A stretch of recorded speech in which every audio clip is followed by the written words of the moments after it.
Geert Lenger leidt in het ziekenhuis en het eer is weer oornijd, maar of het onslacht is nog maar de vraag.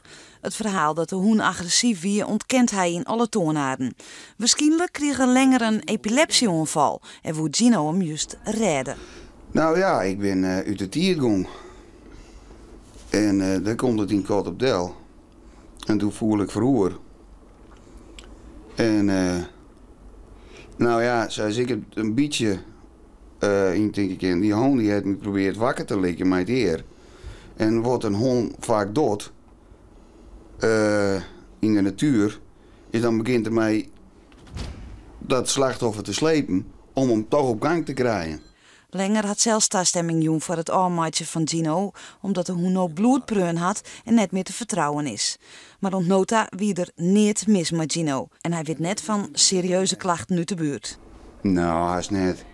Haast net, maar wel klachten. Ah ja, omdat het een grote hond is. Zo, dat is gewoon zo. Het wie een groot kalf.